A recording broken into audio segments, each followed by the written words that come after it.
नमस्कार। G20 है क्या, इस विषय पर हम चर्चा करेंगे।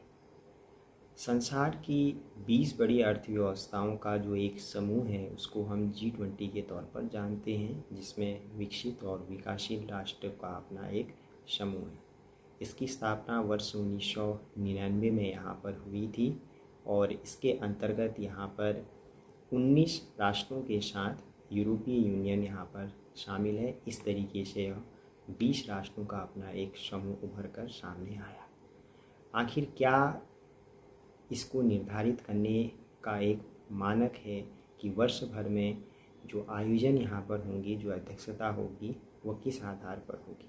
इसके परिप्रेक्ष्य में जो सदस्य राष्ट्र हैं वह आपसी विचार विमर्श के आधार पर तय करते हैं कि किस वर्ष यहाँ पर किसको इसकी अध्यक्षता सौंपी जाएगी। भारत के परिप्रेक्ष्य में अगर हम बात करें तो 1 दिसंबर 2022 से 30 नवंबर 2023 तक की अध्यक्षता जो है वो भारत को दी है, जिसमें वर्ष भर यहाँ पर राज्य के अलग अलग क्षेत्रों में यहाँ पर सम्मेलन हो रहे हैं। अगर हम G20 के गठन के परिप्रेक्ष्य में बात करें तो आखिर इसको बनाने की आवश्यकता का जो एक मुख्य आधार था वो क्या था, तो वही इस रूप में यहाँ पर सामने आता है कि प्रारंभिक दौर में यह केवल वित्त मंत्री और केंद्रीय बैंकों के जो गवर्नर हुआ करते थे उसका एक संगठन हुआ करता था।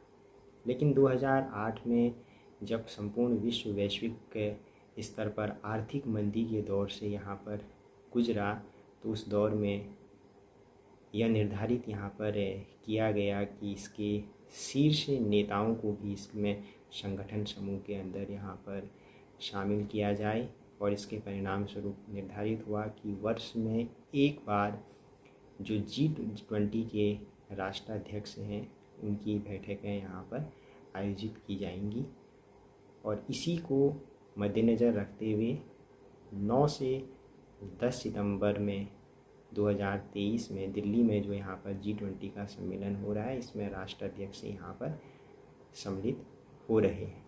G20 का लोगो कौन निर्धारित करता है और इसका जो झंडा है, इसके परिप्रेक्ष्य में अगर हम बात करें तो जो इसकी अध्यक्षता राष्ट्र कर रहा है वही इसके लोगो और वही इसके जो थीम है और झंडे को यहाँ पर निर्धारित करता है। भारत के परिप्रेक्ष्य में अगर हम बात करें तो जो थीम है G20 की वह है वसुधैव कुटुंबकम, अर्थात एक पृथ्वी, एक कुटुंब और एक भविष्य। और इसका जो झंडा है वह कमल का जो राष्ट्रीय पुष्प फूल है कमल का, उसमें यहाँ पर पृथ्वी के साथ उसको प्रस्तुत किया गया है, जो चुनौतियों के बीच विकास को दर्शाता है। और इसमें तिरंगे के रंगों के साथ नीला कलर जो है वो इसमें सम्मिलित है। तो इस तरीके से G20 का यहाँ पर लोगो निर्धारित किया गया। अगर हम इसकी कार्य प्रणाली के परिप्रेक्ष्य में बात करें तो G20 की जो कार्य प्रणाली है, विशेष तौर पर से इसमें जो मुख्य विषय होता है वो है आपका आर्थिक सहयोग और वित्तीय स्थिरताओं को इसमें शामिल करना। और इसमें जलवायु परिवर्तन है, सतत विकास है, स्वास्थ्य है, व्यापार है आदि विषयों को भी शामिल किया जाता है। वित्तीय ट्रैक और शेरपा ट्रैक दो इसकी कार्य प्रणाली का अपना एक स्वरूप है। जो वित्तीय ट्रैक है उसको देखने का कार्य वित्त मंत्री, और जो शेरपा ट्रैक है उसमें जो सरकार के द्वारा निर्धारित किए हुए जो व्यक्ति हैं उसको हम शेरपा कहते हैं, वो समन्वय को यहाँ पर स्थापित करते हैं, जिसके आधार पर वर्ष भर में जो बैठकें होती हैं उसकी अपनी एक रूपरेखा निर्धारित यहाँ पर की जाती है। इस समूह की सबसे बड़ी विशेषता के परिप्रेक्ष्य में अगर हम बात करें तो यह है कि इसमें आमंत्रित राष्ट्रों को भी यहाँ पर बुलाया जाता है।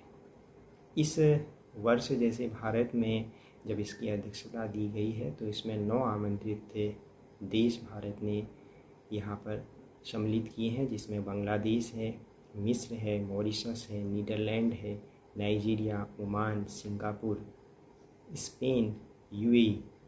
इन 9 राष्ट्रों को यहाँ पर आमंत्रित राष्ट्र के तौर पर शामिल किया है। और संगठनों के परिप्रेक्ष्य में यूनाइटेड नेशन है, इंटरनेशनल मॉनेटरी फंड है, वर्ल्ड बैंक है, वर्ल्ड हेल्थ ऑर्गेनाइजेशन है, वर्ल्ड ट्रेड ऑर्गेनाइजेशन जैसे जो संगठन हैं वो G20 की नियमित रूप से यहाँ पर इसमें आमंत्रित किया जाता है। और अगर हम G20 के परिप्रेक्ष्य में बात करें कि आखिर इसकी वैश्विक स्तर पर 80% GDP का अपना एक क्रियान्वित करता है। कार्य किस रूप में करता है, तो इसका जो क्रियान्वित रूप है कार्य करने का वो है आपका ट्रोइका प्रणाली। ट्रोइका का मतलब होता है कि इसका जो पिछला अध्यक्ष है, वर्तमान अध्यक्ष है और जो अगला अध्यक्ष होगा वह इसके कामकाज को यहाँ पर संभालते हैं। इस रूप में यहाँ पर G20 कार्य करता है और एक ऐसे समूह के तौर पर यह उभर रहा है जो वैश्विक स्तर पर एक व्यापारिक दिशा प्रदान करने वाले राष्ट्र समूह के तौर पर हम इसकी परिकल्पना को हम निकट भविष्य में यहाँ पर देख सकते हैं। जो वैश्विक स्तर पर 80% अगर GDP का प्रतिनिधित्व कर रहा है तो यह एक वित्तीय समावेशन प्रक्रियाओं को स्थापित करने में भी अपनी एक महत्वपूर्ण भूमिका निभाएगा, ऐसी हम यहाँ पर उम्मीद कर सकते हैं। धन्यवाद।